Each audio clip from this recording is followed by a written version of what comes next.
Cześć, witam Was Energik w kolejnym podcaście z koszmarną nazwą, mianowicie Gralogi. Ze mną oczywiście jest Bart Jakubczyk, siemanko. Siemanko. I dzisiaj jako kontynuację tematu z poprzedniego podcastu, gdzie rozmawialiśmy o Souls-like'ach, dzisiaj porozmawiamy ogólnie o poziomach trudności, czy o poziomie trudności w grach kiedyś i dziś, jak to się zmieniało i myślę, co miał wpływ na to, że poziomy trudności dzisiaj w grach są niższe niż były poprzednio, ale też myślę, że będzie tutaj okazja do kilku ciekawych anegdotek z naszego dzieciństwa, kiedy to właśnie przechodziliśmy sobie gry nawzajem. Przechodził ci ktoś gry w ogóle? Wiesz co? No i od razu atakujesz z takim pytaniem?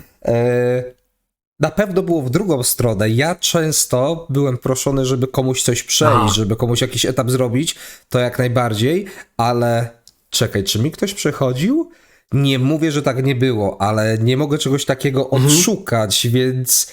A nie chciałbym skłamać. Wydaje mi się, że chyba raczej niespecjalnie, wiesz. U mnie było często tak, że już nawet jako taki berbeć, raz, że ja byłem uparciuchem, co nie? To już tam gdzieś tam w niektórych podcastach się pojawiało, że mnie zazwyczaj jarało. Jak nie mogłem czegoś zrobić, czegoś przejść, to ja musiałem pokazać, że dam radę, co nie?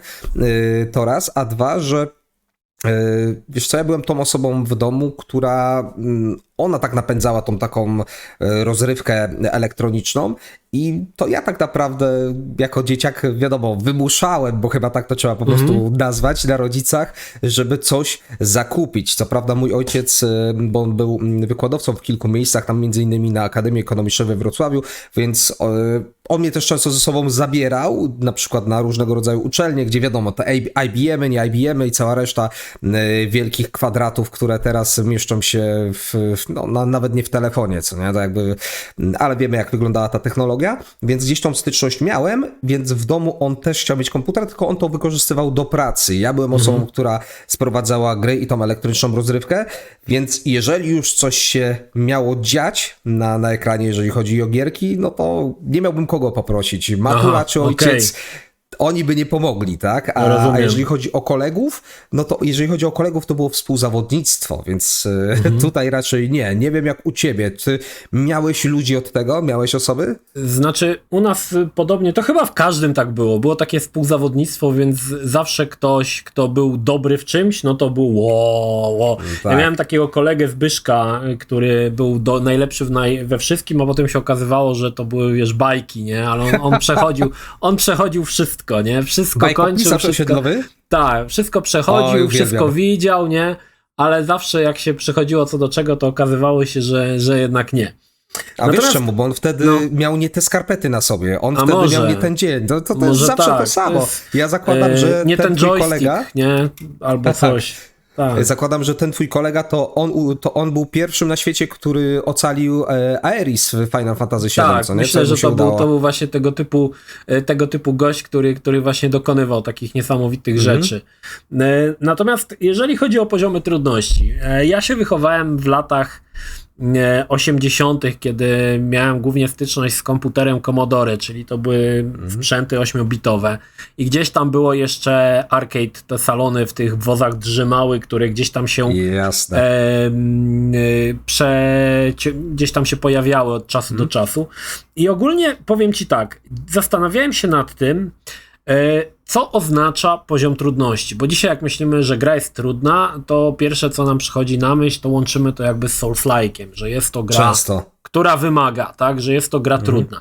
Ale tak naprawdę trudne gry w latach 80. i na początku lat 90. było ich bardzo dużo. I to nie zawsze trudność polegała na tym, że bohater ginął. Nie musiał ginąć. Gra nie musiała być trudna, że musisz... Jasne, są przykłady, nie wiem, Donkey Kong, tak? Jest świetny film Fistful of Dollars, gdzie Steve Wiebe próbuje pobić Billego Mitchella w rekordzie w Donkey Konga, tak? To jest niesamowite w ogóle, bo to jest bardzo skillowa gra, wymaga potężnych umiejętności, ale z drugiej strony były gry, które wychodziły na przykład na PC, nie wiem, gry przygodowe na przykład, nie wiem, Zack McCracken, Maniac Mansion, gry od LucasArtsu, od Sierry, to też były trudne dalej. Gry. Point and clicky, które też były trudne ze względu na zupełnie inny element przecież. Właśnie. Nie to, że ginąłeś, tylko to, że klikaj w każdy piksel na ekranie.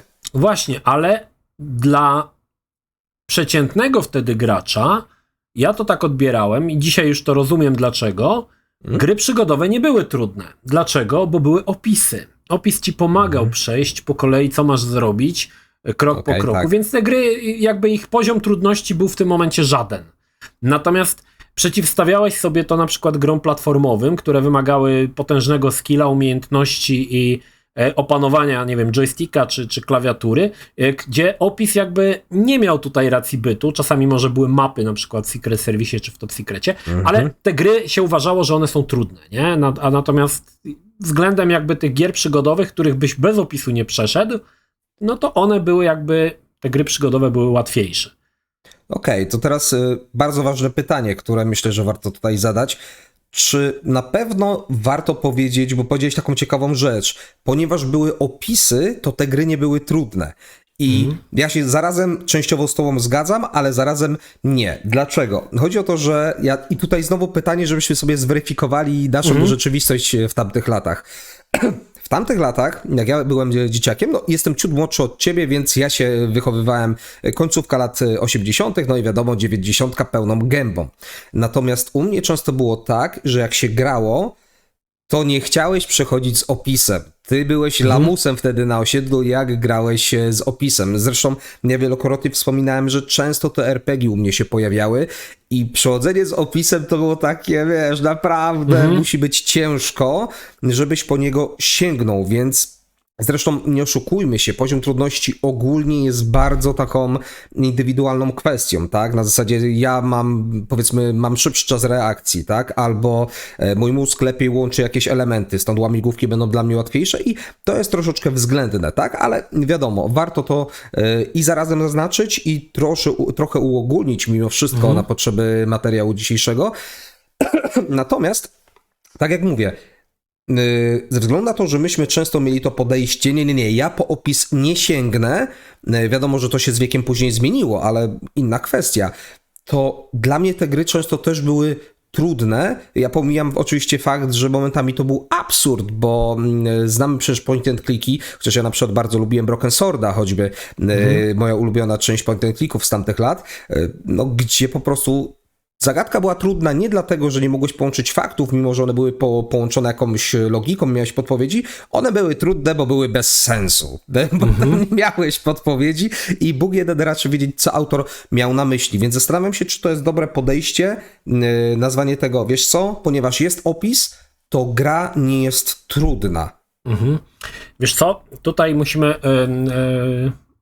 rozgraniczyć pewną rzecz. Początek lat, może nie początek, środek lat 90. to jest moment, kiedy zaczęły się pojawiać gry, które zaczynały być bardziej przystępne. Podam ci tutaj przykład.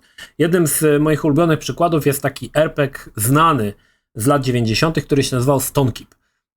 To był RPG, można powiedzieć, pewnego rodzaju nowej generacji, z ładną, płynną grafiką, jeszcze prerenderowaną, z aktorami. I to była gra, która dzisiaj może to nie byłby samograj, ale to jest gra, która podrzucała ci wskazówki, co masz dalej zrobić. Przeciwstawiam tutaj grę z początku lat 90., końca lat 80., Eye of Beholder, która w zasadzie nie dawała ci żadnych wskazówek, co masz zrobić.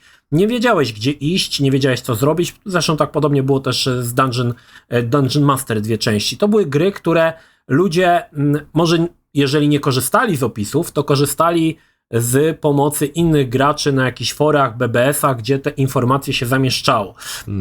Wspomniałeś o grze przygodowej, akurat tutaj Broken Sword. Broken Sword był grą przygodową, która już była też, w mojej opinii, grą przygodową nowej generacji. Ona jakby była to, co mówi, że były nielogiczne zagadki.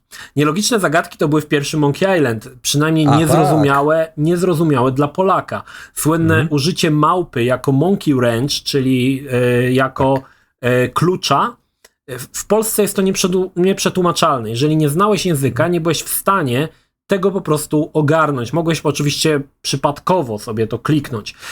Inne takie gry, które były z początku lat 90., końca lat 80., na przykład Zack McCracken, tak naprawdę bez opisu nie byłbyś w stanie ruszyć z miejsca z kilku powodów. Po pierwsze, bariera językowa, która w tamtym czasie dla mnie była dosyć spora, bo ja nie znałem ani słowa po angielsku. Ja się dopiero nauczyłem na Zack McCrackenie trochę podstaw angielskiego. Aha. Poza tym bardzo często w grach przygodowych, szczególnie tych Lucasfilmów wtedy, miałeś mnóstwo lokacji, to były dziesiątki lokacji, gdzie mogłeś używać dziesiątki przedmiotów. Używanie wszystkiego na wszystkim nie miało po prostu tutaj sensu. I ten problem, który powiedziałeś, nielogiczne używanie przedmiotów, to były takie sytuacje, faktycznie, to było bardzo piętnowane Jasne. w grach przygodowych, że, tak. używało się nielogicznie, czy tam przedmiotów niezgodnych z ich przeznaczeniem, bo coś one miały dać. Takie właśnie były, ale to były właśnie problemy, których nie mogłeś sam pokonać, tak? Mogłeś je rozwiązać w jakiś tam sposób, nie wiem, przypadkowy, tak? Jeszcze, przepraszam, jeszcze tutaj przedłużę tu mój monolog. Jeden z moich ulubionych też przykładów jest taka gra Eternam, gdzie pojawił się opis Secret Service.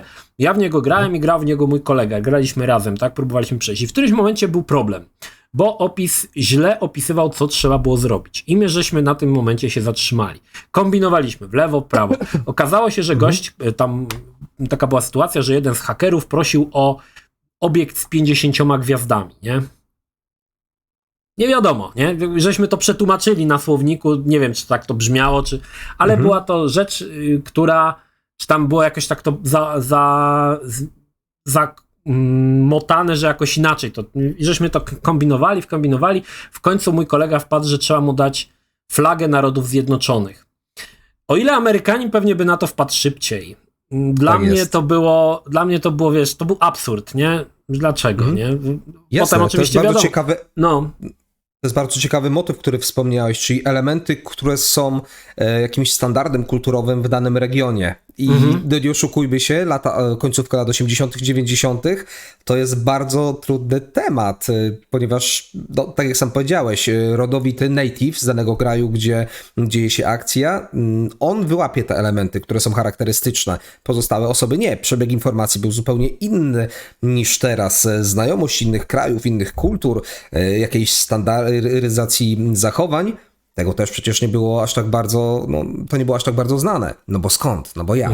Okej, ale wróćmy w takim razie do mojego pytania, bo to był piękny monolog i ja go bardzo krzyku doceniam z twojej strony, naprawdę.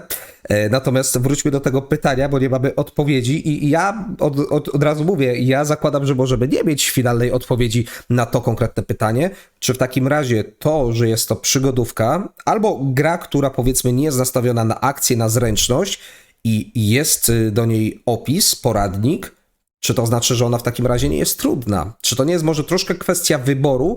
Ja dlatego wspomniałem o tym, jak myśmy za dzieciaka mieli u siebie z tym takim podejściem oczywiście wstępnym, tak? No bo miałeś na to czas, miałeś możliwości, żeby długo siedzieć przy tych grach, a nawet jak nie miałeś możliwości, to szukałeś, bo nie szedłeś do szkoły, tak? Ty jadłeś surowe ziemniaki, ja się chowałem w tapczanie, no to okej, ale był na to czas, były możliwości. Później oczywiście to się zmieniło i czasami trzeba było sięgnąć, bo nie było czasu, żeby tyle poświęcić, ale koniec końców, czy to w takim razie, że mamy dostępny guide i nie jest to gra, która wymaga zręczności w krótkim odcinku czasu, doprecyzujmy może trochę bardziej, czy to znaczy w takim razie, że ona nie jest trudna?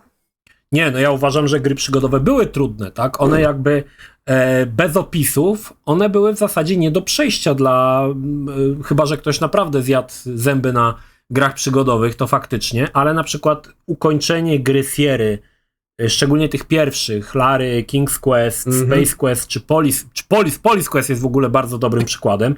Tak naprawdę ukończenie Police Questa, jeżeli nie byłeś policjantem w Stanach Zjednoczonych, nie miałeś szans, bo tam nie chodziło nawet o to, że musiałeś używać przedmiotów. Tam musiałeś wypełniać formularze, które, żeby je wypełnić, to wiedział tylko policjant, co tam wpisać tak naprawdę. Musiałeś należeć do tych, żeby wiedzieć. Dlatego problemem właśnie było to, że te gry stanowiły bardzo często barierę nie do przeskoczenia, a już nie do przeskoczenia, jeżeli byłeś z innego kraju, to już absolutnie. Nie miałeś jakby punktu jakiegoś, wiesz, zaczepienia, żeby jakoś to rozwiązać, nie? Ale to nie tylko gry przygodowe, bo fajnym przykładem są gry platformowe.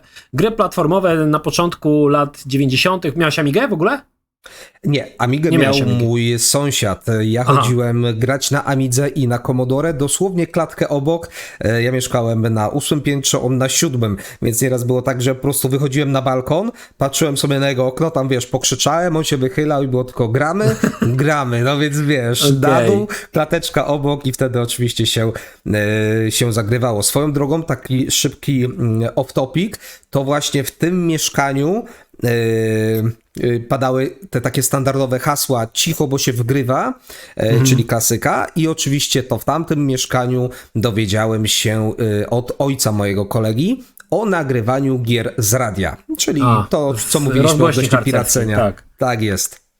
Natomiast chodzi mi o to, że na pewno miałeś styczność z 8-bitowymi, z 16-bitowymi platformerami. W tamtym czasie to były gry dość krótkie, jeżeli wiedziałeś, co zrobić. Jeżeli nie wiedziałeś, co zrobić, to ta gra mogłeś nią grać latami, jej nie przejść. Nie?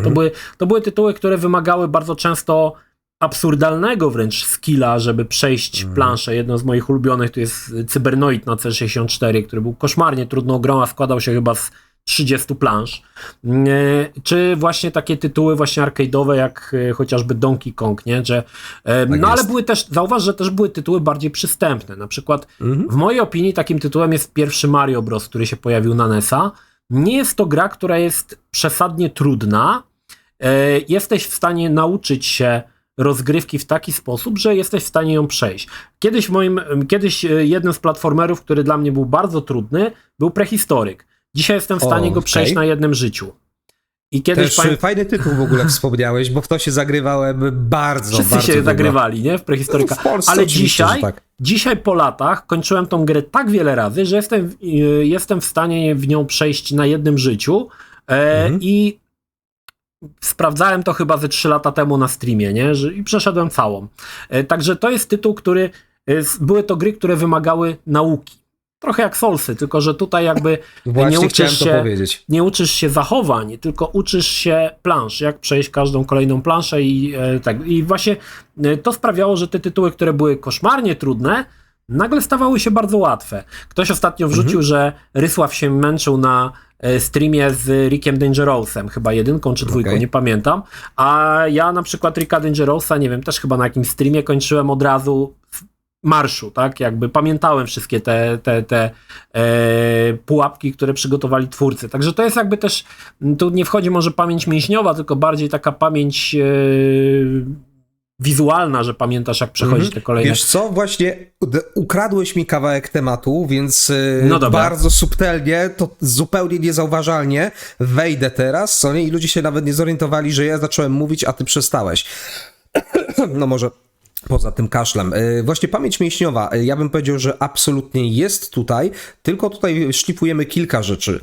2 główne, które można wymienić. Z jednej strony pamięć mięśniowa, bo jak najbardziej w pewnym momencie pewnego rodzaju, no powiedziałbym, że ciosy, jako metafora, tak, wciskanie guzików, wychodzi w pewnym momencie, to bardzo często widać w bijatykach, ja to bardzo często ogólnie przy grach walki, przy fighting gamesach o tym wspominam, że w pewnym momencie, zresztą tak samo jest przy prawdziwych sztukach walki, to jest oczywiście przenośnia, jakby ktoś się miał przyczepić, w pewnym momencie nie wyprowadzasz ciosów z mózgu, tylko z rdzenia kręgowego, tak, chodzi oczywiście o to, że w pewnym momencie przestajesz się zastanawiać, o teraz uderzę lewą, teraz uderzę prawą, teraz nacisnę X, teraz nacisnę kółko, spację i tak dalej, tylko zaczynasz to robić, bo pamięć mięśniowa po pierwsze jest już wypracowana, czas reakcji też jest oczywiście zboostowany przez to, że przyzwyczaiłeś się do kilku rzeczy, między innymi przyzwyczajamy się do animacji ciosów, do animacji tego, co dzieje się na ekranie, przeciwników, wszystkiego, co się rusza i tak dalej, bo indykatorów tego, co dzieje się na ekranie jest mnóstwo, w zależności od gier. Możemy pójść nawet w te Souls-like'i, które były wspomniane, to mogą być dźwięki, to może być charakterystyczna postura przeciwnika, nawet jeżeli, i to jest bardzo fajna rzecz, nie tylko w Souls-like'ach, ale ogólnie od wielu lat, nawet pójdźmy w stare platformery, zobaczymy, że bardzo często, jeżeli na początku trafiamy na jakiegoś przeciwnika, który ma kilka zagrań, które są podobne i na początku bardzo ciężko nam w ogóle zorientować się, co on tak naprawdę robi, jeżeli spędzimy odpowiednią ilość czasu, i specjalnie mówię odpowiednią, no bo dla każdego to będzie troszeczkę inna krzywa nauki i postępu, zauważymy, że niuanse są i są te niuanse oczywiście różne i w pewnym momencie nasz mózg wyłapuje to i się uczy. I to jest ta krzywa nauki, którą każdy ma troszeczkę indywidualną i to jest dla mnie świetna rzecz, chyba dlatego tak bardzo kocham Souls-like'i, bo od dzieciaka właśnie to lubiłem, że w pewnym momencie uczę się rozpoznawać animacje. W tych starych grach też się dawało mniej lub bardziej, zazwyczaj dużo mniej, tym AI troszkę manipulować i w pewnym momencie ta gra szła tak jak chciałeś. Wróćmy nawet do prehistoryka, o którym wspomniałeś. Czy nie było tak, że w pewnym momencie, nazwijmy to intuicyjnie, wiedziałeś jak daleko czy blisko masz do wroga podejść, żeby wymusić interakcję. I to jest właśnie manipulowanie AI w pewnym momencie. Doskonale wiesz, gdzie masz stanąć i już nie myślisz nad tym aktywnie, tylko to jest z tyłu proces w podświadomości, z tyłu twojej głowy działa. I to jest super sprawa, więc z jednej strony ja się zgadzam, że to są gry, które potrafią być piekielnie trudne, absolutnie, jak najbardziej, ale z drugiej strony satysfakcja, która jest, mimo że przygotówki kochałem, rozwiązywanie zagadek super, to ten poziom radochy i satysfakcji z ukończenia czegoś trudnego, gdzie musiałeś zrobić to szybko, dynamicznie, nie miałeś zbyt dużo czasu na zastanawianie się, a prawda jest taka, że w pewnym momencie twój mózg wchodzi na takie obroty, że śmigasz 3-4 razy szybciej niż człowiek w normalnym stanie i to jest satysfakcjonujące. Wzbiłeś się na te swoje wyżyny, udało się, widziałeś wszystko, to trzeba było widzieć i najlepsze oczywiście, jeżeli nie daj Boże jeszcze byłeś w salonie arcade, albo była grupa kumpli, czy też kumpeli na chacie, prędzej kumpli, no bo gry w tamtych latach w większości dla chłopaków, co nie znaczy, że dziewczyny oczywiście nie grały, no to jak oni jeszcze robili poklaskę na zasadzie stary, ty jesteś nienormalny, to chyba była najlepszy komplement, który mogłeś usłyszeć, tak? Że ty jesteś nienormalny, jesteś szalony, z sobą jest coś nie tak. Zazwyczaj były to lepsze epitety, ale wiadomo. No i w pewnym momencie nastał rok 96, wychodzi pierwsze PlayStation i tu zaczęło się coś powoli zmieniać. Nadal gry były trudne, ale wydaje mi się, że gdzieś pojawił się ten trend, że gry, jak sprzedali oczywiście 100 milionów konsol, no to te gry powinny trafiać do coraz szerszej liczby graczy. Oczywiście. Także powinny być jakby dostosowane do różnego rodzaju właśnie skilli, do różnego rodzaju osób, które mają różny refleks i tak dalej. Więc te gry w tym momencie mam wrażenie, że zaczął ten poziom trudności się lekko spłaszczać. To znaczy one były wcześniej były powiedzmy na bardzo wysokich poziomach, ale też na niskich, bo były gry, które miały bardzo niski próg wejścia, na przykład Tetris, nie? Który mogłeś od razu zacząć grać z marszu, ale zaczął się te poziomy zaczęły się spłaszczać i wyrównywać do tego, żeby stworzyć jakby taki, powiedzmy, poziom normal, coś takiego. Tak. No. Nadal te gry, oczywiście na PlayStation jest dużo tytułów, które są faktycznie trudne, bo oczywiście From Software nadal wydawało swoje gry, ale myślę, że tutaj dobrym przykładem jest Tekken, że mogłeś być mistrzem w Tekkena, ale Tekken był taką grą, że mogłeś pierwszy raz zacząć grać i już mogłeś robić tam niestworzone rzeczy, których nawet nie wiedziałeś, jak zrobiłeś, nie? To była taki właśnie... To jest ciekawa rzecz, o której wspominasz, próg wejścia i chciałem poświęcić tutaj 2-3 zdania, razy 10 oczywiście w moim przypadku, na temat progu wejścia, ponieważ w zależności od tego, kogo spytasz, jeżeli chodzi o bijatyki, inaczej ci odpowie, czy bijatyki mają próg wejścia wysoki, czy niski. Ja pamiętam parę lat temu przy okazji nie zgadzałem się z statkiem, bo byliśmy wtedy w FOPA razem z moim wspólnikiem przy okazji któregoś tam Tekken World Toura w Polsce i właśnie na temat progu wejścia żeśmy statkiem dyskutowali. Zresztą po nagraniu myśmy dyskutowali jeszcze godzinę w ogóle, tyle czasu żeśmy spędzili, bo tak nas wciągnęło. Bardzo fajna rozmowa swoją drogą i Tadek uważał właśnie, że bijatyki mają bardzo niski próg wejścia. Ja powiedziałem, że właśnie nie. I teraz to zależy, na co spojrzysz, bo jeżeli będziemy patrzeć na zasadzie takiej, co mam zrobić, żeby wygrać? No, na górze jest pasek życia, widzę, że kiedy coś wciskam, mimo że nie rozumiem, co wciskam tak naprawdę, moja postać wykonuje jakieś czynności, widzę, że zadaje ci jakieś obrażenia, pasek ci się kurczy, możemy to całkowicie laikowo nazwać, twój paseczek jest krótszy, jak ja klepię w guziczki, nie ma problemu i jak pasek ci się skończył, ja wygrałem. I nie ma najmniejszego problemu. Możemy poziom czy też próg wejścia rozumieć w taki sposób. Na zasadzie Ja mam zrozumieć, co się dzieje na ekranie. No ale jeżeli spytasz graczy turniejowych albo takich, którzy próbują na tą scenę turniejową wejść, okaże się, że powiedzą zupełnie coś innego, że bijatyki, niech będzie, posłuszmy się tym Tekkenem, ale możemy dowolną bijatykę praktycznie wziąć tutaj na szlif, będą miały bardzo wysoki próg wejścia, ponieważ tylko zrozumienie, że celem gry jest zdjęcie twojego paseczka, to jest jedna rzecz i ja muszę się nauczyć, jak to zrobić i w pewnym momencie pojawia się taki znak zapytania nad głową, okej, ale co ja tak naprawdę robię? Jak ja to robię? I jeżeli pojawi ci się ten znak zapytania i zaczniesz w to brnąć, to okaże się, że bijatyki ten próg wejścia będą miały ogromny. Ilość ciosów na postać, razy postaci, tak, uśrednijmy to sobie, ilość zagrań, wariacji, jeżeli jest bijatyka 3D, no to oczywiście kwestia chodzenia na boki, hitboxy, które cię omijają i tak dalej. Kiedy bardziej mi powiedział, że to często jest niewiedza osoby, która podchodzi, ja nie wiem, czego nie wiem. Wiesz, o co chodzi? Tak samo jakbyśmy rozmawiali na jakiś temat i spytałbyś się mnie, Bart, chcesz jeszcze o coś zapytać? A ja bym ci powiedział, stary, ja nie wiem, o co mam zapytać, bo ja nie wiem, czego nie wiem. I tutaj właśnie jest to drugie dno, gdzie nagle zdajemy sobie sprawę, wchodząc, pozostajemy na chwilkę przy bijatykach, zaczynamy rozumieć, ile tego jest, albo zaczynamy widzieć jakiś horyzont tego, co tam się może znajdować. I jak już zaczniemy w to wchodzić, okazuje się, że jest multum. Sama frame data, czyli matematyka w bijatykach, która jest po prostu ogromna i niezwykle istotna turniejowo, to jest masa wiedzy, którą musisz bardzo często pamiętać, bo bijatyki, dla tych z was, którzy nie wiedzą, na wysokim poziomie bijatyki to są gry matematyczne. My często posługujemy się taką metaforą, że to są szachy na koksie. Bo z jednej strony strategia, którą czasami w jednej sekundzie zmienisz 3-4 razy, z drugiej strony bardzo szybki czas reakcji w krótkim interwale czasowym, bo masz 60-99 sekund, takie dwa standardy zazwyczaj, jeżeli chodzi o czas rundy.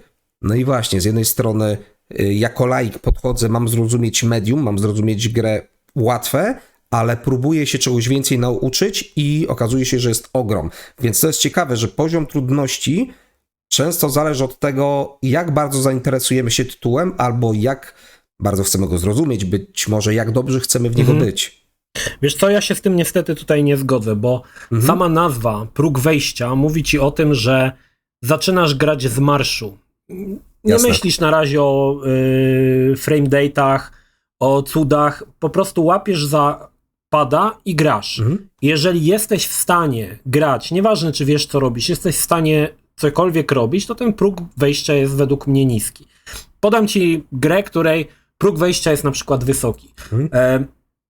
Pod koniec lat 90. pojawił się taki symulator lotu Su-27, to był radziecki Suchoj. I to był normalny symulator lotów, który w tamtych czasach wychodziły masowo i były bardzo, bardzo popularne. Natomiast Su-27 postawił na to, żeby on był turborealistyczny. Więc wszystko w tym samolocie było napisane cyrylicą. Wszystkie zegary, wszystko było po rusku. Grając w to, powiedzmy, że grasz w pirata, nie masz dostępu do klawiszologii, musiałeś znać i w tej książce miałeś to wyjaśnione. To był właśnie, próg wejścia tej gry był ciężki dlatego, że najpierw musiałeś przeczytać podręcznik, jak wystartować. Nie mogłeś sobie usiąść, nacisnąć szóstki, plusa, volant do tyłu i startowałeś. Nie.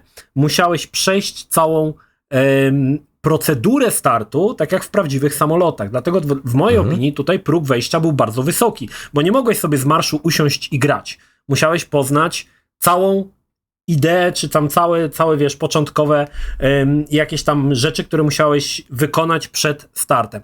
Natomiast w przypadku Tekkena pamiętam, gdy grałem pierwszy raz w Tekkena. To było w takich budach, gdzie mogłeś za 10 zł sobie wybrać grę i grałeś na PlayStation. To było moje pierwsze zetknięcie w ogóle z PlayStation. To pewnie Tekken trójka na szaraczku. To była dwójka. Jeszcze trójki nie było.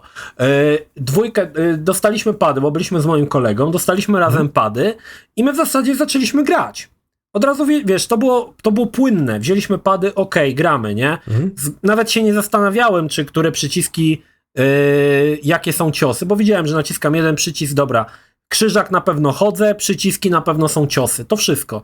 I w zasadzie zaczęliśmy sobie toczyć pojedynek. Jasne, on był mocno przypadkowy, bo my nie znaliśmy w ogóle tej gry. To było nasze pierwsze zetknięcie z tym tytułem. Jasne. Nikt się nie zastanawiał, jak kontrować, łapać, cudować. Było to po prostu maszowanie batonów, ale weszliśmy w to jakby z marszu, tak? Jakby od razu załapaliśmy całą konwencję tego, jak w to rozgrywać.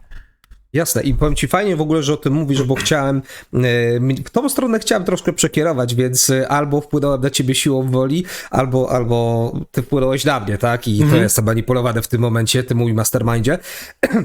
Ale ważne pytanie, które myślę, że też warto by zadać, bo absolutnie zgodzę się z tym, że przykład, który podałeś, cały proces wystartowania, przeczytanie książki i tak dalej, i jasne, próg wejścia jest ogromny. Przede wszystkim powiedziałbym też, że raczej źle dobrany, ale po prostu skończmy na tym, że jest ogromny w takim wypadku. Natomiast wracając, jak będzie, pozostańmy przy Tekenie. W takim razie, czy skoro nie wiesz, co się dzieje, nie rozumiesz, co się dzieje na ekranie, znaczy gdzieś tam organoleptycznie widzisz, że kiedy ty coś tam klepiesz sobie, maszujesz sobie te guziki, postać coś wykonuje, ale ty tak naprawdę nie rozumiesz, co robisz, czy w takim razie faktycznie to nie jest częścią progu wejścia, czy to nie jest swego rodzaju jakiś tam poziom trudności, ale właśnie ten próg wejścia, bo tak jak mówię, ja zarazem się z tobą trochę zgadzam i trochę nie. Bardziej uważam, że ten poziom wejścia jest płynny w zależności od tego, co gracz powinien zrozumieć, bo z mojego punktu widzenia w bijatykach tylko dlatego, że klepiesz i coś się dzieje, no nie znaczy, że jakby faktycznie wszedłeś w grę. No bo nie wiesz, co się dzieje, ty nie rozumiesz, co robisz. No to, dobra. Pamiętasz swoją pierwszy pojedynek w Tekenie? Czy wiedziałeś w ogóle wtedy, co robisz? Może nie pierwszy, tak, ale te pierwsze, tak, te czasy, kiedy wchodziłem. Czy wiedziałeś wtedy, co robisz? No oczywiście, że nie. No tak, ale nie przeszkadzało ci to cieszyć się grą. Nie, jasne, że tak, No więc ale nie rozumiałem, co robię, no. No dobra, nie rozumiałeś, idźmy tym tropem. Ale jakby czerpałeś przyjemność samej rozgrywki, więc ten próg wejścia nie był dla ciebie wysoki. Jasne, potem zacząłeś sobie to rozkminiać. Czytać, nie wiem, o dodatkowych ciosach, jakby poszerzać tą wiedzę, ale ten próg wejścia, dla mnie próg wejścia to jest pierwsze złapanie zapada. Pierwsze powiedzmy 10 minut rozgrywki. Jeżeli jesteś w stanie sobie poradzić, no to próg wejścia jest niski. Dlatego w mojej opinii ten próg wejścia teraz jest bardzo często niski z tego względu, że zawsze przed grą masz tutorial, który ci mówi, co oczywiście masz zrobić, tak? Dlatego ten próg wejścia wydaje ci się niski. Jakby cię wrzucili na przykład, weźmy sobie grę, coś z ostatnich tytułów na powiedzmy na PlayStation 5 z jakichś takich gier, na przykład Final Fantasy XVI. Final Fantasy XVI. Powiedzmy, zobacz, jakie połączenie umysłów mieliśmy teraz. Rzucają cię w środek planszy i to jest twoja pierwsza rozgrywka. Nie wiesz, czy są jakieś ciosy, nie wiesz, co to jest stagger, nie wiesz, czy są w ogóle staggery, czy do czego to służy. I jakby próg wejścia nagle jest wysoki, bo wszystko musisz samemu rozkminiać, bo nie wiesz, do czego to służy. Dlatego tam jest to płynne, tak? Bo masz to w Tekenie na przykład nie masz czegoś takiego, bo tego tak naprawdę trochę nie potrzeba. Chociaż w bijatykach niektórych były tutoriale, z tego co pamiętam. Nie pamiętam teraz dokładnie. Są i teraz coraz bardziej do tego wprowadzają. Przykładem niech będzie najnowszy Street Fighter, gdzie faktycznie próbują cię mocno zapoznać z tym, co się dzieje. Ja osobiście uważam, że to jest bardzo dobra droga, żeby troszeczkę rozjaśnić graczowi, słuchaj, co możesz zrobić, tak? I te tutoriale w Street Fighterze 6, one są podzielone na takie opcje, gdzie możesz iść dalej. To jest bardzo popularny sposób prowadzenia tutoriala w obecnych czasach, gdzie masz dodatkowe elementy i jeżeli chcesz, klikaj kolejne, coraz bardziej zaawansowane opcje, a jeżeli nie ma problemu. Wal śmiało w klawisze i baw się dobrze. No właśnie, czyli ten próg wejścia tutaj też jest niski w Street Fighterze, tak? Siadam po prostu i gram. Nie muszę się zastanawiać. Cieszę się, że to powiedziałeś, bo specjalnie zrobiłem taką klamrę, chciałem, żebyś mniej więcej coś takiego zrobił. I mówię, ja się zarazem z tobą i trochę zgadzam, i trochę nie, bo nie da się zaprzeczyć, że tak, osoby mogą klepać, nie wiedzieć, co się dzieje i dobrze się bawić, żeby absolutnie ktoś nie pomyślał, że mówię coś zupełnie odwrotnego. Tak, natomiast zadałeś takie jedno bardzo fajne pytanie, że klepałeś, nie wiedziałeś, co się dzieje i dobrze się bawiłeś. Z jednej strony tak, ale ja od razu, może od razu, bardzo szybko miałem coś takiego na zasadzie, nawet na automatach, w zależności od tego, czy grałem nawet z kimś, czy grałem przeciwko komputerowi, wolałem z kimś, no bo wtedy miałem troszkę więcej czasu, mogłem powiedzieć, poczekaj chwilkę, bo chcę coś sprawdzić. Jestem pewien, że wiele z was miało to samo, kiedy grało na automatach. Czekaj, chcę coś sprawdzić, albo nawet na konsoli. No i wtedy było coś na zasadzie, miałem te powiedzmy 5 sekund, żeby powiedzmy zrobić backdasha, cofnąć sobie postać i spróbować, czy jak nacisnę w taki, wiesz, jakąś kombinację, czy z danym kierunkiem, czy dzieje się to, co mi się wydaje, bo to jest ten proces nauki. I ja szybko miałem ten taki motyw w głowie, ja chciałem zrozumieć trochę, co się dzieje. I to jest dla mnie też część tego progu wejścia. Więc mówię, zarazem absolutnie się zgadzam z tym, co powiedziałeś, że jeżeli mam po prostu siąść, klepać i się dobrze bawić, okej. I absolutnie nie możemy tego nie nazwać progiem wejścia. Z drugiej strony powiedziałbym, że jakiś poziom, i to jest ciekawe pytanie, bo ja sam nie jestem w stanie określić jaki, ale jest strasznie indywidualna kwestia, ale jakiś poziom zrozumienia rozgrywki też jest częścią tego poziomu wejścia w grę, więc to jest takie strasznie płynne i ciężko mi tutaj wyznaczyć jakąś granicę. Raz, że indywidualne, dwa, że zależne od tytułu, gatunku. Jest bardzo dużo zmiennych, które trzeba by wziąć pod uwagę, ale nie powiedziałbym, że tylko i wyłącznie na zasadzie masz klep, coś się dzieje i to znaczy, że wszedłeś w grę. A nie wydaje ci się, że jest tak, że ten poziom zrozumienia rozgrywki przychodzi dopiero później, że na samym początku i tak nie rozumiesz. Jakąkolwiek grę uruchomisz, nie wiesz tak naprawdę, na czym ta rozgrywka polega. Dopiero z czasem się tego uczysz, tak? Ale tak. Czyli jakby ten próg wejścia początkowy to jest start, coś robię, nie wiem co, ale z czasem zaczynam powoli coraz bardziej to rozumieć, więc to już nie jest próg wejścia, to jest jakby system, który zaczyna cię jakby wciągać i zaczynasz to jakby w jakiś sposób wiedzieć, co się dzieje na ekranie. I myślę, że to jest z każdą grą. Z każdą grą, którą odpalisz. W latach, powiedzmy, 80., kiedy jeszcze były gry na Commodore, tak naprawdę przy każdej grze próg wejścia był bardzo niski, bo miałeś w zasadzie joystick, który miał tylko 4 kierunki i miałeś jeden fire. Nie musiałeś nic więcej wiedzieć. Odpalałeś i masz stateczek, naciskasz fire, strzela, ruszasz, no to już wszystko wiedziałeś, tak? Już wiedziałeś wszystko, co trzeba w tej grze skaczesz, zrobić. tak? Masz dziury do przeskoczenia, oczywiście. Wiedziałeś i potem idzie ta nauka, tak? Nauka, czyli uczenia się tego wszystkiego tak, aby tą grę skończyć. Dzisiaj to, co mówiliśmy, na przykład Final Fantasy XVI, ale to w zasadzie z każdą grą. Każda gra stara się jak najwięcej przekazać informacji w najkrótszym czasie, żeby nas puścić dalej, żebyśmy czerpali z tej rozgrywki radochę. Dzisiaj gry, no niestety, nie mają tylko 4 kierunków i fire, mamy tego pada obłożonego mnóstwem przycisków i powiem ci tak. Ja pamiętam, jak pierwszy raz przeczytałem na ekranie, grając na konsoli, żebym wcisnął R3 i L3 i to było takie... Tego nie było, jakby tego nie ma, co nie? No tak. Jest taki świetny moment, jak twój mózg zaskakuje, co nie? Wiesz, trzymasz tego pada, klikasz i masz takie okej. Ja mam na przykład tak, że jak gram w jakąś grę z tych nowszych, na przykład, nie wiem, powiedzmy w tego Finala, skończę go grać, gram jakieś dziesiątki innych tytułów i wrócę do niego, to ja już nie pamiętam, co było pod którymi klawiszami, co jak się robiło, bo wiesz, to się trochę tak, że te gry się ze sobą zlewają, tak? I na jednym jest sterowanie tak, to jakby się zaczyna przenikać i potem jakby zapominam, co jak się robiło. I tak jest z masą gier, tak? Te gry takie 8-bitowe, łatwiej do nich wrócić, bo one były proste w sterowaniu, więc tam jakby od razu łapałeś, o co chodzi. Natomiast tutaj, kiedy masz tych przycisków na padzie, nie wiem ile tam ich jest, 15, 20, nie wiem ile teraz jest tym przycisków na padzie, no to musisz sobie przypomnieć. Bardzo często jeszcze masz, że 2 przyciski nacisnąć, jakąś kombinację.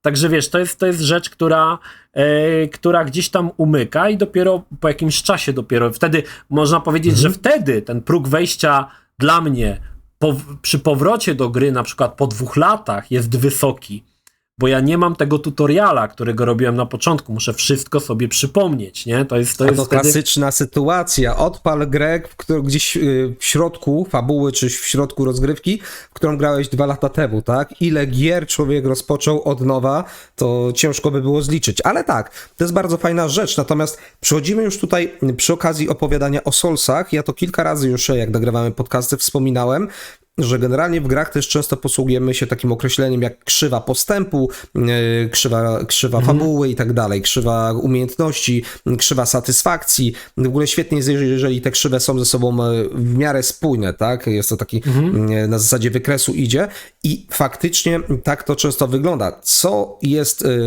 złe, to znaczy złe, ciężkie, jeżeli chodzi o wyznaczanie tych krzywych, bo ewidentnie deweloperzy jakby mają to na uwadze, kiedy programują rozgrywkę dla nas. Oni by chcieli, żeby one były po pierwsze w miarę spójne ze sobą, no i w miarę spójne ze sobą dla wszystkich, ale skoro każdy z nas jest inny, no to niemożliwe jest, żeby tego dokonać, więc chcemy zadowolić jak najwięcej osób i oczywiście historia pokazała, że różnie z tym bywa. Natomiast ten próg wejścia, bo żebyśmy tego przez cały czas nie wałkowali, dokończę, powiedziałbym, że dla mnie próg wejścia to jest część tej krzywej postępu, jak ona powiedzmy idzie sobie tak bardzo długo do końca i tej krzywej naszego zdobywania umiejętności, to jest jakaś początkowa część, bo nawet jeżeli wrócimy jeszcze do tych bijatyk i chcę znać podstawy, czyli tak jak powiedziałeś, w finalu mam powiedziane, że kiedy naciskam kwadrat, tak, wykonuję atak, tak, w podstawowym sterowaniu chyba pod trójkątem jest magia, ja mam to oczywiście zmienione tak, żeby móc bardziej pod siebie wszystko tam robić, natomiast dostajesz takie sugestie. Bijatyki często tego nie robią, więc znowu musisz troszeczkę sam pokombinować. I co ciekawe, wiele osób, które nazwijmy to takich graczy, nie wiem, kiedy traktujesz bijatyka jako party game, czyli mamy popijawę w domu, są znajomi, dziewczyny, chłopaki siadają, macie tu pady, klepcie i oni po prostu maszują. Oni tak, jakbyś im powiedział, że pod kwadratem uderzasz lewą ręką, pod trójkątem prawą ręką, X-em lewą nogą, kółkiem prawą nogą i tak dalej, to ja wielokrotnie to widziałem, to te osoby nagle tak patrzą, czekaj, bo gdzie to jest? Oni się zaczynają zastanawiać i nagle to pomijają i maszują, więc ciężko mi powiedzieć, czy oni ten próg wejścia w ogóle przeszli, skoro to jest, ja nie mówię, że oni się źle bawią, bo to jest zupełnie coś innego, tak, ale często nie rozumieją, co robią. I tak jak powiedziałeś, tutoriale w obecnych czasach, ja uważam, że w ogóle doszliśmy do świetnego poziomu prowadzenia tutorialów w grach, bo z jednej strony mamy, ja bym to powiedział, że mamy takie piguły informacyjne, które w nas deweloperzy wrzucają. To nie jest już ogrom informacji, zazwyczaj nie dostajesz, nie mówię, że takich gier teraz nie ma, ale ciężko by mi było sobie przypomnieć, zazwyczaj dostajesz taką pigułę informacyjną, żeby taką, którą masz przełknąć na zasadzie podstawy mechaniki poruszania się, skoków, podstawy mechanik walki. Posłuszmy się tym finalem, bo on to zrobił bardzo fajnie i wiele gier właśnie idzie tym tropem, po czym jesteś wrzucany na poziom, gdzie wykorzystujesz te mechaniki. Przeciwnicy są odpowiednio dobrani, deweloper wie, że sobie bez problemu z nimi poradzisz, nawet jeżeli będziesz kaleczył, super, opanowałeś podstawy, stryk, wrzucamy cię piętro wyżej i tak dalej, i tak dalej, i te piguły będą co jakiś czas wrzucane do pewnego poziomu. I zazwyczaj później deweloper chce, żebyś już, skoro dałem ci podstawy i zaawansowane funkcje systemu, które dla ciebie stworzyliśmy, proszę bardzo, baw się dobrze. I ja w końcu zaczynam zbliżać się do końca Final Fantasy XVI. W końcu powoli docieram i ja od razu mówię, że ja będę wskakiwać na New Game Plus.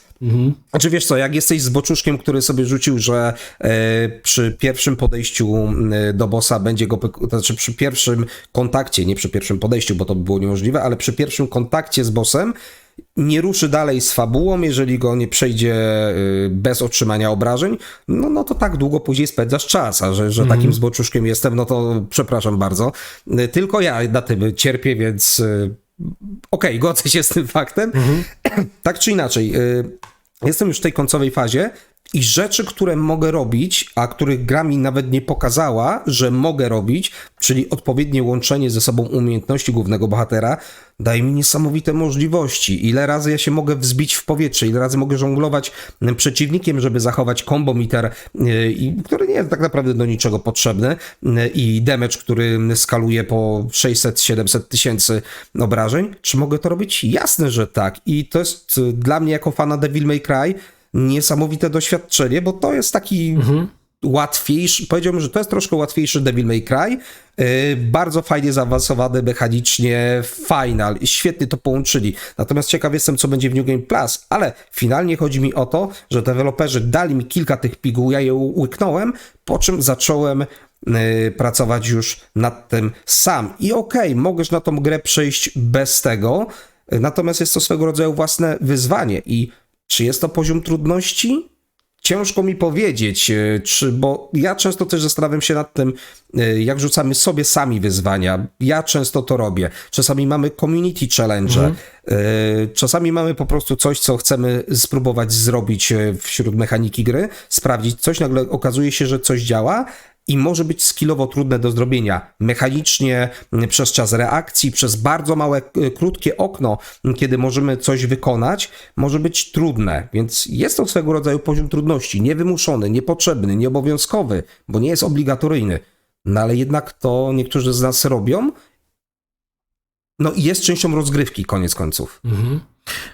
Ja chciałbym wrócić do tego, co powiedziałeś, że te niektóre gry zaczynają właśnie wprowadzać, znaczy fajnie wprowadzają te tutoriale. To już od jakiegoś czasu jest tak, że tutorial jest częścią fabuły. Final Fantasy XVI też te tutoriale są częścią fabuły, poznajemy jakby młodego bohatera, który się dopiero uczy, ale są też, w mojej opinii, są elementy, które, czy też takie tutoriale, które są przesadzone względem rzeczy, które nam pokazują i ile to trwa. Jeden z moich takich ulubionych przykładów jest na przykład druga część Red Dead Redemption, gdzie prolog jest strasznie długi. Można było to zrobić krócej, a tam musisz jechać na tym koniu, zabić wilka, oskórkować, przywieźć go z powrotem.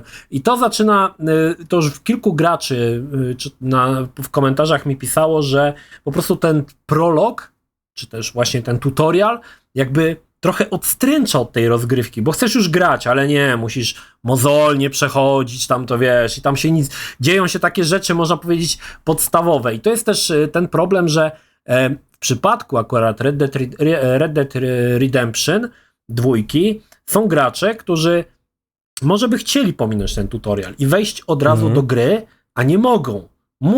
Muszą przejść ten prolog. Ja powiem ci taką anegdotkę. Ostatnio testowałem kartę graficzną i potrzebowałem właśnie Red Dead Redemption, już jak był ten otwarty świat i mówię, muszę przejść znowu ten, to ja byłem chory, nie? Jak musiałem znowu jeździć w tym śniegu, nie? Mówię, kiedy to się skończy, nie? A to się ciągnie, doskonale, się ciągnie. O czym ty mówisz. No.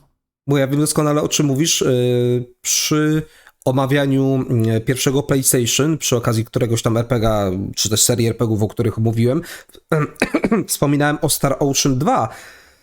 Tam prolog, z ręką na sercu, co nie? Możecie sobie sprawdzić. Tam prolog, jeżeli będziesz maszował okna dialogowe, tam jest jeden pojedynek, bardzo króciutki, kilka ciosów i tyle. Tam prolog, zanim wyjdziesz na mapę świata, to jest 40 parę minut, kiedy tapujesz X, żeby przewijać okna dialogowe. Tego nie można nawet nazwać tutorialem. To jest tylko i wyłącznie prolog. Jedna walka, która de facto nie jest tutorialem w żadnym wypadku, bo niczego cię nie uczy, nic ci nie podpowiada. I później tylko klepiesz, wychodzisz na świat. I to jest świetna seria RPGów. Star Ocean 2 to jest moja ulubiona część tej serii, ale tak, ten prolog, powiem ci szczerze, tylko to jest ciekawy taki dualizm, który się pojawia. Ja za pierwszym, drugim, może nawet trzecim razem, jak go przechodziłem, ja bardzo lubiłem ten prolog. Klimat, wiesz, nastrój, historia. Łykałem bez popity, ewidentnie. No ale przy którymś z podejść już miałem dość, cholera, ile można. I wspomniany przez ciebie Red Dead Redemption, mój kolega miał na przykład tak, że on się strasznie tym jarał. On do mnie, kurczę, mówi, Ty kupisz sobie w końcu tego Red Deada 2? Może kupię, może nie kupię, nie wiem. I on mi cały czas opowiadał.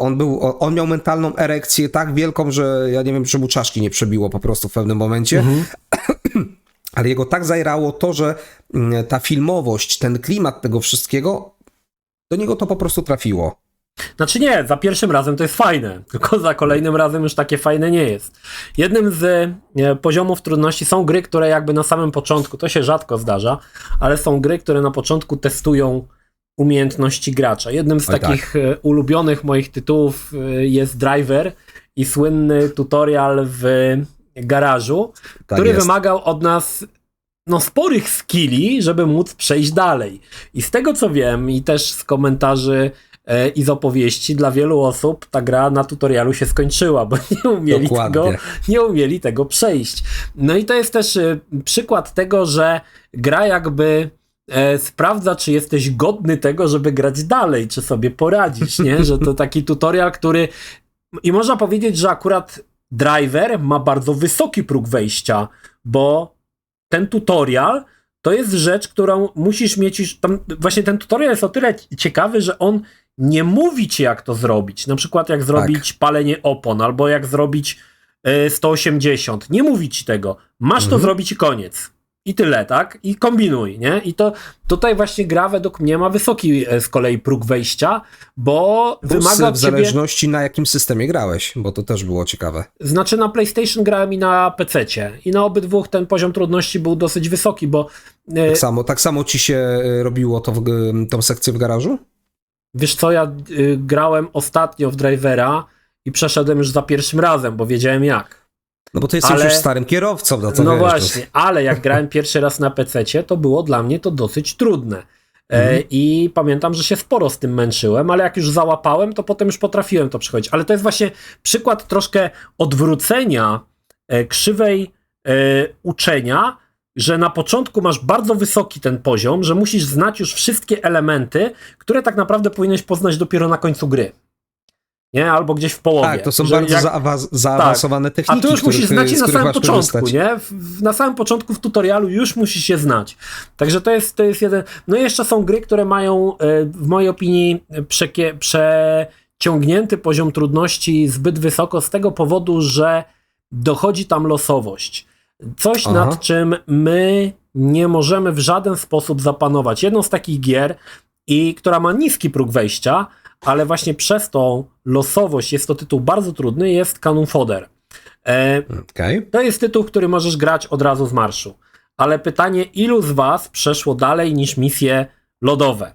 Bo potem nagle się okazuje, że przeciwnicy zaczynają strzelać z bazuk, i nie jesteś w stanie, to nie masz na to wpływu w żaden sposób. Tam jest też taka fajna sekwencja, kiedy rzucasz, żeby przeciwnicy zaprzestali wychodzić z domku, musisz zniszczyć ten domek, musi od niego odpaść dach i drzwi.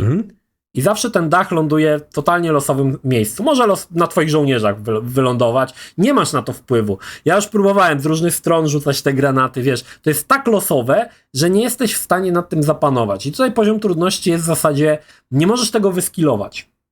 Nie jesteś w stanie, tak? To jest w ogóle straszna rzecz, bo ja RNG nie jestem fanem, delikatnie mówiąc.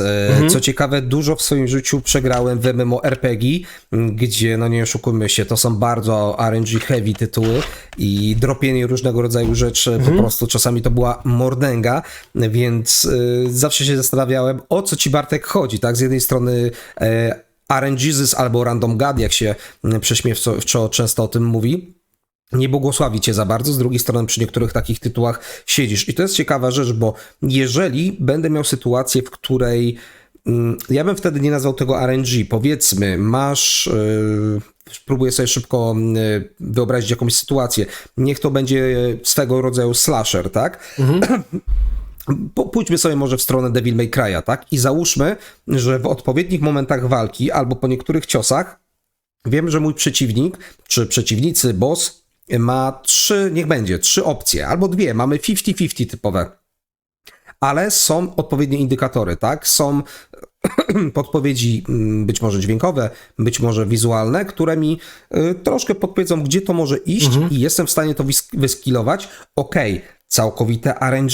No absolutnie nie. I tutaj, jak zacząłeś o tym mówić, mi się przypomniały, wróćmy właśnie do lat 80., 90., mi się przypomniały te bullet helle, te samolociki, które ja męczyłem bardzo często. Ja je strasznie lubiłem, ale ja nie byłem, absolutnie od razu mówię, jak gry trudne lubiłem, to nie były gry, w których ja byłem dobry. Po prostu w pewnym momencie mój wzrok bardzo mocno się gubił, szczególnie przy tych większych poziomach trudności, gdzie, jak sama nazwa wskazuje, no z tych pocisków robiło się piekło na ekranie, a ty jedyne, czego szukałeś wzrokiem, albo przynajmniej ja, to był ten kwadracik na środku twojego stateczku, który tak naprawdę odpowiadał za to, czy przeżyjesz, czy nie, bo nie tekstura twojego statku tutaj grała rolę, tylko ten kwadracik na samym środku, który się świecił i jeżeli projectile go uderzył, no to wtedy ginąłeś, jeżeli nie, to nie, więc z jednej strony manewrowałeś między setkami pocisków lub nawet więcej, które były na ekranie, z drugiej strony próbowałeś jeszcze patrzeć gdzieś do góry na ułamek sekundy wzrokiem, żeby zobaczyć, czy masz jakieś trajektoria, żeby się przenieść. Natomiast no, było tego tyle i w moim mniemaniu, chociaż jak się nad tym zastanowić, może nie całkowicie zawsze losowe, jednak element losowości dość spory, jeżeli dorzucimy przeciwników, gdzie ty się znajdujesz, więc te projectile lecą w innym kierunku. Ta RNG też jest heavy mimo wszystko i z jednej strony gry lubiłem jako rozgrywkę, z drugiej strony no, ewidentnie byłem w nich słaby i to RNG mi strasznie przeszkadzało. No ale dobra, to zobaczmy, wróćmy do tego Devil May Cry. Wyobraź sobie, że w Devil May Cry masz coś takiego, że w pewnym momencie Dante umiera na zawał serca. Nie wiadomo kiedy. Po prostu. Jasne. Nie możesz temu zapobiec, nie dostajesz żadnych informacji na ten, po prostu pada i umiera. I to jest element losowy, on się pojawi w losowych momentach gry. Może być na początku, może być przy bossie, w różnych miejscach, tak? No ale zobacz, jak to musi wkurzać. Nie masz na to żadnego wpływu, nie? Jest to po prostu najgorsze. rzecz, która się zdarza, nie? I tyle. I właśnie to, o tym mówię, właśnie było troszkę właśnie z tym Cow Fodder, bo to, że wypada randomowy loot, to jest trochę tak, że grinding nie jest to powiązane z poziomem trudności. Poziomem trudności by było, jeżeli ten grind, że jeżeli wśród grindu, który grindujesz na przykład w jakimś RPG-u, wypada jedna rzecz, która cię od razu zabija. I nie wiesz tego, czy jest, czy nie ma. To wtedy ta losowość by była strasznie irytująca, że tak powiem, tak? Oczywiście tak, mogłaby... właśnie dobrze to nazwałeś, bo chciałem powiedzieć, nie wiem do końca, czy trudne, ale cholernie irytujące. Irytujące, tak. No i to są właśnie elementy, które strasznie irytują, no ale też wpływają jakby troszkę na poziom trudności. No ale teraz mamy, wróćmy teraz do jeszcze czasów PlayStation 3, kiedy pojawiły się takie samograje. Kiedy gry miały być jeszcze bardziej przystępne. Kiedy to był gracz był traktowany jak debil, ktoś, kto... tak. No tak, dziękuję, jak debil. Jak debil. Tak zwany syn kurzu i wiatru. Tak? Dobrze, tak, syn kurzu i wiatru. I to były gry, które przede wszystkim stawiały na przystępność. Miałeś grać się fajnie, miało grać się przyjemnie, miałeś miło spędzać czas. I to były też tytuły, których poziom trudności był w zasadzie żaden. Co prawda potem pojawiły się poziomy trudności, na przykład 3 różne i mogłeś grać jak chciałeś, ale w większości wypadków, jeżeli tytuły nie miały poziomów trudności, no to były to tytuły takie, które wiesz, mógł przejść gracz, który gra o 20 lat w gry, ale mógł przejść też dzieciak, którego jest to pierwsza gra, z jaką się zetknął, nie? Dokładnie, wziął do ręki, popatrzył, powciskał, udało się. I ja myślę, że my nadal istniejemy, w pewien sposób funkcjonujemy w tym trybie. To jest, wydaje mi się, troszkę teraz bardziej zakamuflowane właśnie przez te tutoriale. I nadal uważam, że gry dzisiaj są dość proste. Znaczy, to nie generalizujmy. Są gry, które są trudne, są gry, które są proste, ale w ogólnym rozrachunku gry nie są. Zróbmy tą generalizację.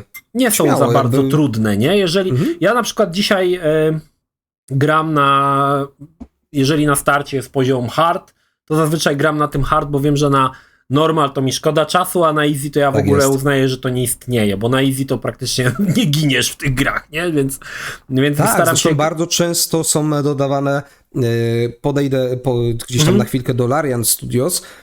Z jednej strony uważam, że dobrze, że oni to dodają, ale też dobrze nazywają. Oni, choćby w Divinity Original Sin 2, w jedynce bodajże też, był ten sam poziom trudności. W nowym Baldur's Gate, który wyjdzie na początku sierpnia, też będzie ten poziom trudności, czyli story mode, gdzie w opisie masz, no praktycznie nie możesz zginąć. Wszystko jest proste, ciesz się opowieścią, no i tyle. No jest taki poziom, więc ja mam to samo co ty. Z jednej strony idę w harda albo wyżej, jeżeli jest opcja, no bo czego się spodziewać, ale z drugiej strony ja też się zawsze zastanawiam nad tym, gdzieś przy okazji poprzedniego odcinka chyba o tym wspomniałem, bo z jednej strony tak, ja się zgodzę z tym, że ten poziom trudności w uogólnieniu, zróbmy sobie tą generalizację, myślę, że to nie będzie nic negatywnego, one generalnie uważam, że są łatwiejsze niż były dawniej, a no, nie licząc roku 2010 plus, czy też pół 2000 plus, aż do wyjścia Soulsów, tak, no bo wtedy to był cyrk na kółkach i wszyscy byliśmy w przedszkolu po prostu, bo byliśmy traktowani jak śliniące się bachory, ale z drugiej strony bardzo mocno też rzutuje na to nasze doświadczenie jako graczy, na to, że nauczyliśmy się między innymi komunikacji tych gier, o której ostatnio wspominałem, na to, że zdobyliśmy doświadczenie, na to, że jesteśmy wyspecjalizowani często w różnych gatunkach, czy też w wielu różnych czynnościach, które często są powtarzalne w czasie gier i my instynktownie wiemy, dużo szybciej łapiemy pewne rzeczy, dużo szybciej czytamy gry, dużo szybciej w momentach, gdzie ktoś świeższy w branży gier wideo złapie, zapada i się męczy, my doskonale rozumiemy mechanikę, doskonale rozumiemy, co się dzieje i doskonale rozumiemy, jak uniknąć bądź przeżyć w danej sytuacji w cyfrowym świecie. No tak, bo jest jeszcze jedna rzecz, która mnie strasznie irytuje w ostatnich grach, mianowicie to, że jak zginiesz tam 5-10 razy, to gra się sama pyta, czy obniżyć poziom trudności. To mnie doprowadza do szału. Tego nie widziałem. Jest to w wielu grach teraz wprowadzają. Dawno nie Nawet widziałem. nie wiem, czy w Rezydencie nie ma 4, że jak zginiesz ileś tam razy, to gra się pyta, czy obniżyć poziom trudności. To są rzeczy, które mnie strasznie irytują, zwłaszcza, że bardzo często jest to zrobione tak, że jak ci się pojawia ekran śmierci, to od razu naciskasz X, żeby od nowa zacząć, a tam masz, czy obniżyć poziom trudności. X tak. Kółko nie.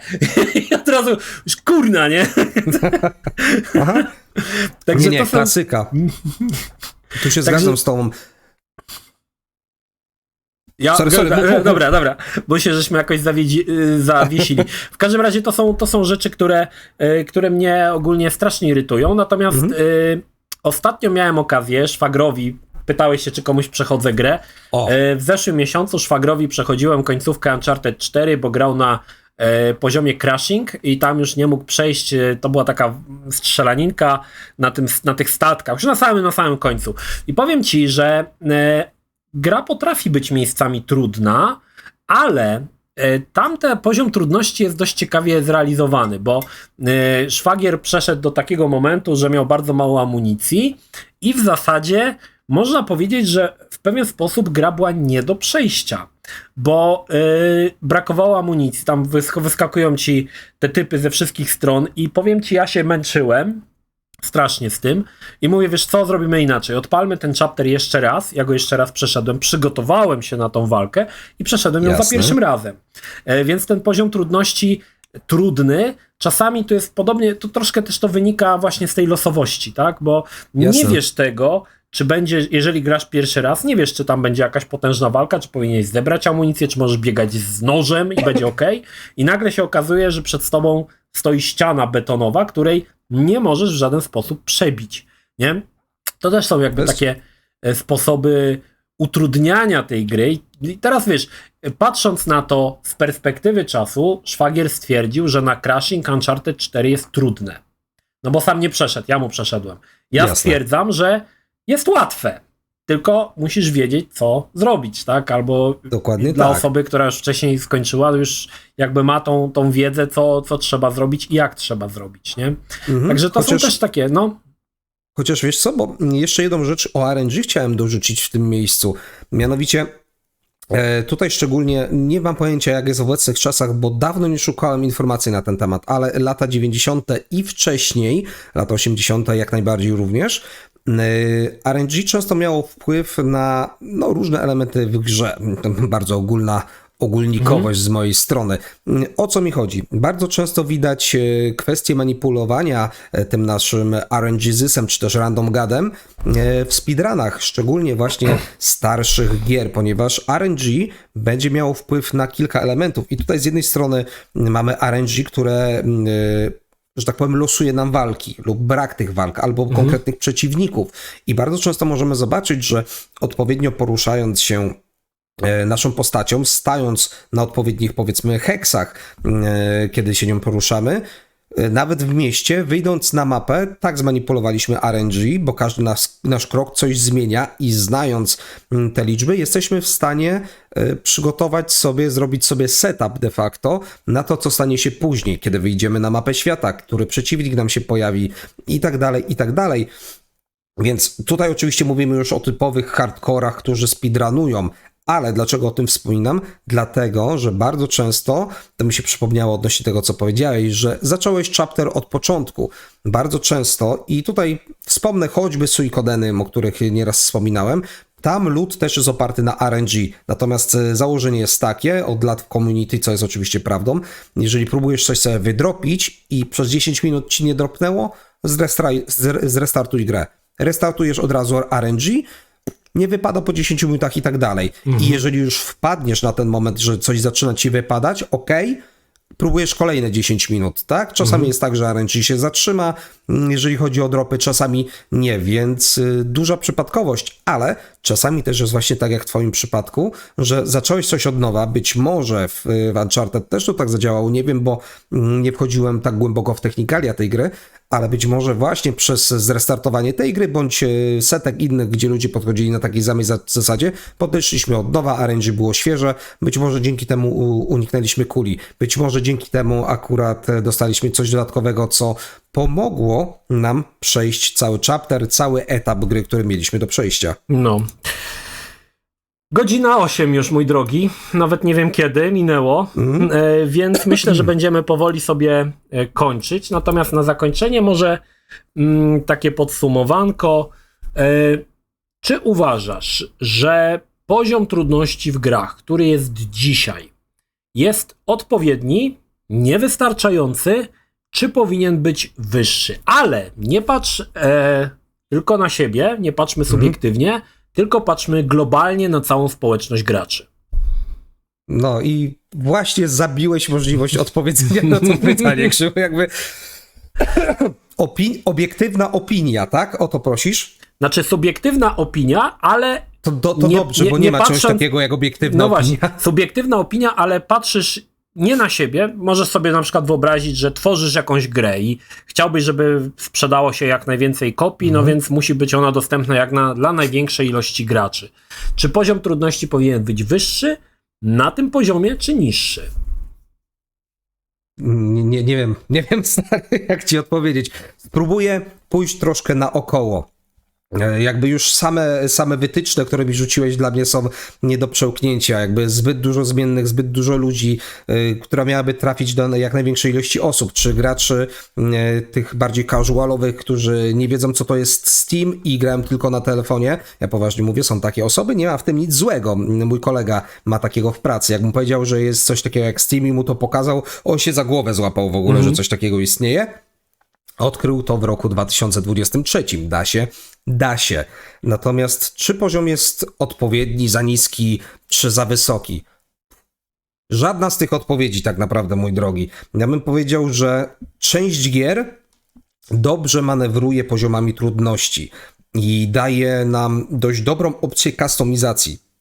Ostatnio wspomniałem przy nagraniu o Pathfinder Wrath of the Righteous, który uważam, że bardzo dobrze dobrał te slidery, jeżeli chodzi o poziom trudności i faktycznie tam można dużo fajnych rzeczy zrobić.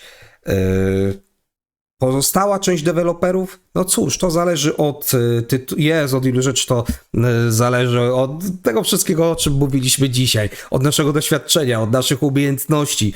Jest zbyt dużo wytycznych, żeby mógł ci powiedzieć, stary... Wejdę tylko na chwilę ci słowo. Zauważ, że te problemy, z którym ty tutaj się spotyka się każdy deweloper wydający jakąkolwiek grę. Tak musi jest. odpowiedzieć na te pytania. Dlatego to jest właśnie takie trudne. Jak najbardziej, ale troszkę łapiąc się takiej furtki bezpieczeństwa, powiem dla mnie są za łatwe. I podejrzewam, że dla ciebie też. Podejrzewam, że dla ciebie też tutaj.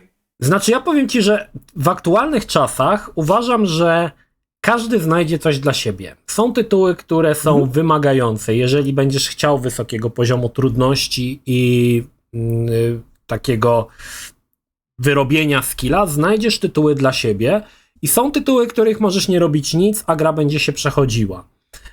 Więc myślę, że są to tutaj dzisiaj gaming jest na takim poziomie i tak szeroki, że oferuje w zasadzie coś dla każdego. Bo jeżeli nie radzisz sobie z grami na konsolę, możesz grać na telefonie, tak jak twój kolega.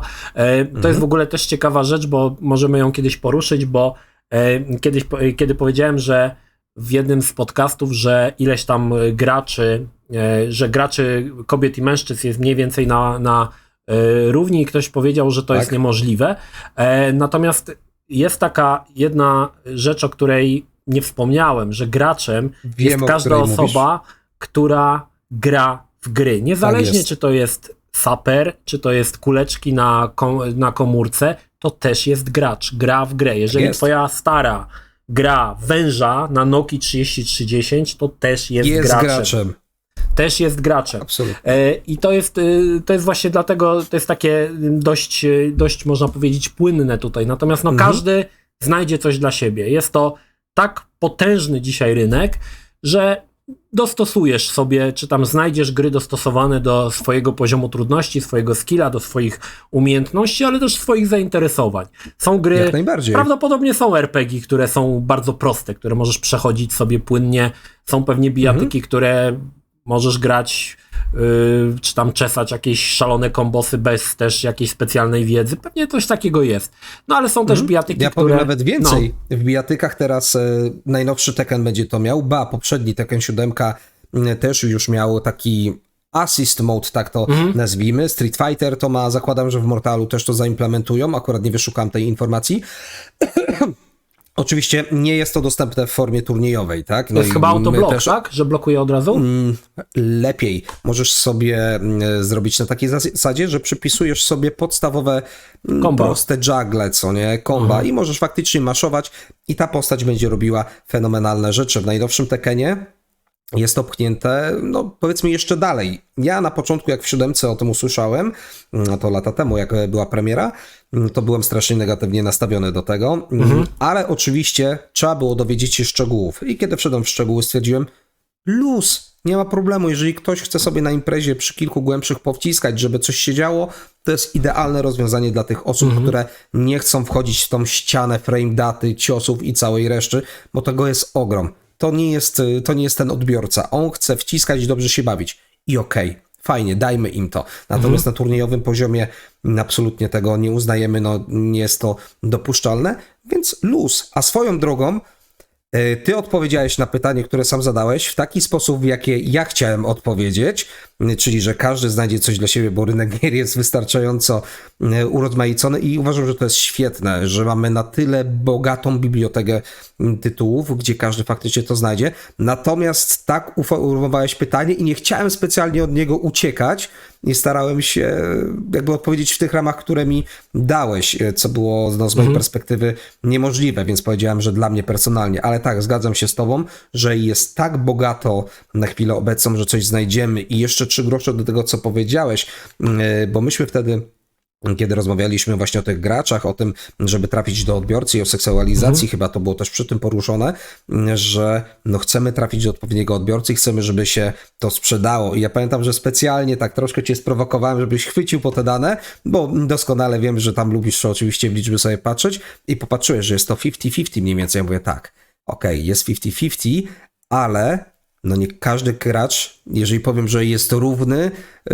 no to może zostać źle odebrane, ale taka jest prawda, tak? Nie mówię lepszy, gorszy. Po prostu gracz jest niedzielny, gracz gra tylko na telefonie, tak jak zresztą zauważyłeś. I tutaj faktycznie domeną kobiet, co nie znaczy, że jedynie, będzie właśnie granie w proste gry komórkowe, mobilne. Znowu nie ma w tym nic złego, tylko jeżeli tworzysz jakiś tytuł i chcesz, żeby on trafił do konkretnego grona odbiorców, tak go skonstruujesz, żeby w twoim mniemaniu trafił. Oczywiście rynek to później zweryfikuje i część osób będzie pominięta. Nie ma w tym nic złego. Gra może być trudniejsza, gra może być łatwiejsza, może być mniej lub bardziej skomplikowana, próg wejścia może być kosmiczny albo łatwy. Później oczywiście biznesplan pokaże, czy to był dobry deal krok dla ciebie, czy nie. Jak najbardziej, ale gracze zagłosują portfelem i doskonale wiemy na przykładzie Soulsów, że jest potrzeba na gry trudne. Doskonale wiemy na przykładzie setek gier mobilnych, czy też po prostu prostych, bo nie tylko mobilnych, że jest potrzeba na gry proste, gdzie ludzie chcą usiąść po pracy albo w ciągu dnia i się odmurzyć. Oni chcą poklikać w ten ekran, oni chcą poklikać w pada albo klawiaturę i nie myśleć specjalnie, co robią. Mają możliwość, mają. Gdzie tu problem? No i tym moim akcentem myślę, że zakończymy ten podcast. Dajcie znać, co wy sądzicie o poziomie trudności. Czy jest wystarczający? Czy wolicie grać w trudne gry? Czy wolicie samograje? Czy po zmianie w fabryce azbestu raczej wolicie sobie poklikać właśnie w gry typowo mobilne? Ponownie, jak zawsze, moim rozmówcą był Bart Jakubczyk. No, oczywiście moim drugim rozmówcą po drugiej stronie medalu Krzysztof Krawczyk, czasami Grzegorz Brzęczyszczykiewicz. Jeszcze mógł być Krzysztof Antkowiak. Pamiętasz takiego typa? Krzysztof Antkowiak? Zakazany owoc? To był ten? Teraz żeś mi tu...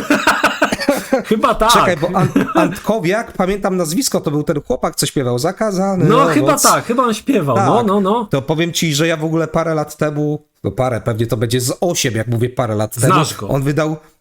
Nie, akurat nie spotkaliśmy się, ale ja akurat widziałem w Wojewódzkim, chyba miał wywiad, wydał nową płytę, Dirt on TV, chyba coś takiego, zupełnie inna zmiana i fajna historia, no bo to jest historia tego gościa, który za dzieciaka był sławny, później wiadomo, alkohol, ćpanie, równia pochyła w dół, no i wrócił do żywych. No i mam nadzieję, że wspominając o Antkowiaku, tutaj nie będziemy ciebie specjalnie do tego zaraz podpinać. odpalam Wikipedię i sprawdzam pasjonujące fakty z życia Krzysztofa Antkowiaka, żeby zobaczyć, co tam u niego ciekawego. Tak, ale nie porównując się jeden do jednego, no to oczywiście Krzysztof Energik Micielski.